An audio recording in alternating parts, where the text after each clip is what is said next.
అందరికీ నమస్కారం. సర్లా వరల్డ్కు స్వాగతం. ఈరోజు మనం తెలుసుకునే కథ ఆడిన మాట తప్పరాదు. అనగనక ఒక పెద్ద అడవి. ఆ అడవిలో ఒక సరస్సు. ఆ సరస్సులో ఒక ముసలి. ఆ అడవిలో ఒక ఏనుగు వెళ్తూ వెళ్తూ ఆ సరస్సును చూసింది.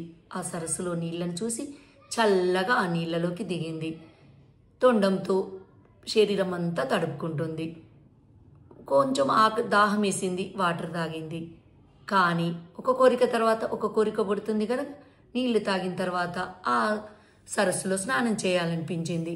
మెల్లగా తొండంతో నీళ్లు పోసుకుంటూ స్నానం చేస్తూ అలా కొన్ని గంటలు గడిపింది. అంతలో ముసలి చూసింది. వెంటనే వచ్చి ఏనుగు కాలు పట్టుకుంది. పాపం ఏనుగు వదిలించుకోవడానికి చాలా ప్రయత్నం చేసింది, కానీ ముసలి వదలలేదు. ఏనుగు ప్రయత్నిస్తూనే ఉంది, ముసలి మాత్రం వదలడం లేదు. ఇలా ఒక 4 రోజులు గడిచాయి. ఏనుగు బలమంతా పోయింది. ఇక అర్థమైపోయింది ఏనుగు, నేను ఈ ముసలితోని గెలవలేను, అయిపోయింది అని. అప్పుడు ముసలితోని ప్రాధేయపడింది. ముసలి బావా ప్లీజ్ నన్ను క్షమించవా, నన్ను వదిలేయవా ప్లీజ్ అంటూ, దయచేసి నన్ను వదిలిపెట్టు అంటూ చాలా చాలా బ్రతిమాడింది. ఎందుకో ముసలికి పాపం ఆ ఏనుగుని చూస్తే జాలేసి వదిలేసింది.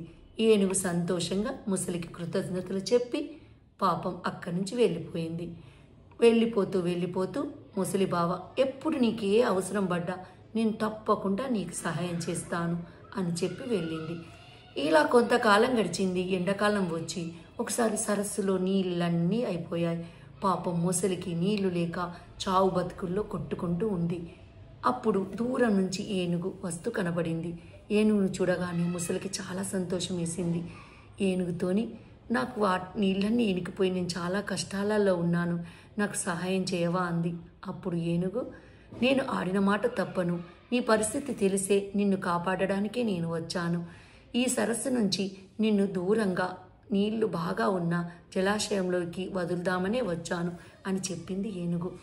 వెంటనే తన తొండంతో ముసలిని చుట్టి పైకెక్కించుకొని దూరంగా తీసుకెళ్ళి బాగా నీళ్లున్న జలాశయంలో వదిలింది. ముసలి సంతోషంతో ఏనుగుకు కృతజ్ఞతలు చెప్పింది. ఈ కథ వల్ల మనకు తెలిసే నీతి ఏమిటి? మొదటిది, ఆడిన మాట తప్పరాదు. రెండవది, మనము ఎదుటి వాళ్ళకి సహాయం చేస్తే వాళ్ళు కూడా మనకు సహాయం చేస్తారు.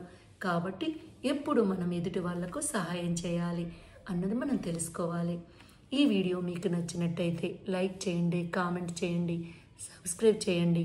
నోటిఫికేషన్ల కోసం పక్కనే ఉన్న బెల్ ఐకాన్ క్లిక్ చేయండి. Thank you. మళ్ళీ కొన్ని కథలతో కలుసుకుందాం. Thank you.